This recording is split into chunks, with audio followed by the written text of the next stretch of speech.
You see the message. You feel it immediately. That specific spike in your chest, the way your jaw tightens, the way your thumbs hover over the keyboard while your brain starts composing the response.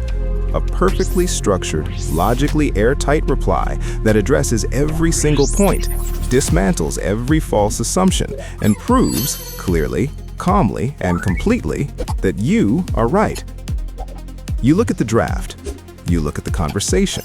You think about what comes next, the counter reply, the misquoting, the goalpost moving, the hours, the cortisol, the version of yourself you become when you're in the middle of it.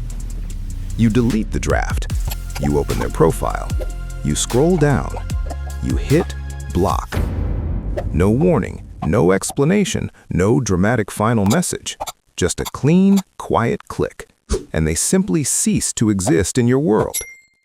You know how this looks to people. Petty, cowardly, an admission that you couldn't handle it. The internet has strong opinions about the block button. They say you're living in an echo chamber, that you ran from the argument, that a mature adult would stay and work it out. And if you're honest, sitting in the quiet aftermath, sometimes a small part of you wonders if they have a point. You ask yourself, should I have said something? Did I just let them win? Here is what is actually happening, and once you understand it, that doubt dissolves completely. Quietly blocking someone instead of arguing is not a sign of weakness. It is not petty. It is not immature. It is a rapid, largely subconscious calculation that your brain performs in a fraction of a second, and it almost always gets it right. You aren't blocking because you're afraid of conflict. You're blocking because you understand, at a neurological level, that your peace is worth more than being right. Let's look at the two psychological frameworks that explain exactly why. The first is energetic return on investment. Every person has a finite amount of cognitive and emotional bandwidth in a day. For highly observant, empathetic, or deep-thinking people, conflict isn't just mentally taxing. It is a full physiological event. Your nervous system floods with cortisol. Your focus fragments. The emotional weight of an argument can linger for hours, sometimes days after the conversation ends. Before you engage with anyone, your brain performs a rapid assessment. Is this person genuinely open to understanding? Are they looking for resolution? Or are they looking for the neurochemical hit that comes from the conflict itself? When the answer is the third option, every response you write, no matter how measured, no matter how precise, becomes fuel. You spend enormous amounts of real emotional energy for zero return. The block isn't retreat. It's your brain refusing to make a losing investment. The second framework is something psychologists teach specifically for navigating high conflict and manipulative dynamics. It's called the JADE rule, and it stands for justify, argue, defend, explain. The principle is this. With certain types of people, every explanation you offer becomes a new point of attack.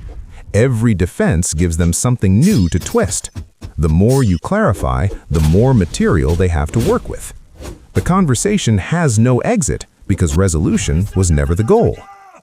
Your brain has intuitively understood this, probably longer than you've had a name for it. The block isn't cutting the conversation short. It's recognizing that the conversation was never going to go anywhere and choosing not to pretend otherwise. Now, not everyone who blocks people does it for the same reason. There are 3 distinct types of quiet blockers, and knowing which one you are will help you fully release the guilt society tries to attach to that button. Type 1, the peace protector. You are highly empathetic, which means conflict doesn't just affect you, it moves through you. You don't only feel your own frustration in an argument, you absorb the other person's energy too. The hostility, the agitation, the chaos of it. Even when you win, you lose, because you're left carrying an emotional hangover that takes 3 business days to fully clear. You block people because you know your own nervous system well enough to know what it costs. The block isn't punishment, it's protection. You are drawing a boundary around your own energy before the damage is done, not after. Type 2, the logic economist. For you, the block is a purely practical decision. You assess conversations the way you'd assess any other use of your time. Is this going anywhere useful? When you determine that the other person lacks either the self-awareness or the genuine interest required for a real exchange, your brain simply closes the tab. There's no anger in it. There's barely any emotion at all. You aren't blocking out of hurt, you're blocking out of efficiency. Trying to reason with someone who isn't reasoning is like trying to teach a pigeon to play chess. It doesn't work and it just confuses the pigeon. You have better things to do. Type 3, the boundary enforcer. You weren't always like this.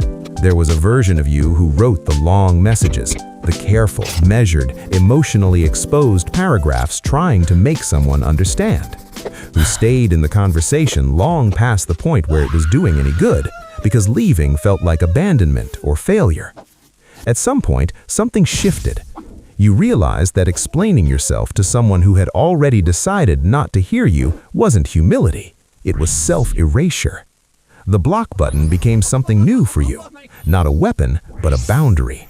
The clearest, simplest way of saying, this is my space and I decide who is in it. You do not owe anyone a debate. You do not owe anyone closure. And you do not owe anyone a front row seat to your life simply because they demanded one. Your silence is not surrender. It is a boundary so clear and so final that it requires no explanation at all. So tell me, which one are you? The peace protector, the logic economist, or the boundary enforcer? Drop your type in the comments. I read every single one. If this video made you feel a little less guilty and a lot more understood, hit that subscribe button. And if you want to keep these deep dives going, hit the join button to become a channel member. It genuinely means the world. Now, if your brain has learned how to quietly cut off toxic dynamics in your digital life, there's a very good chance you've had to make that same painful decision much closer to home. Click the video on your screen right now to find out the real psychology behind going no contact with toxic family members, why the guilt is a programmed response, not a moral verdict, and why protecting yourself is not the same as abandoning them. I'll see you there.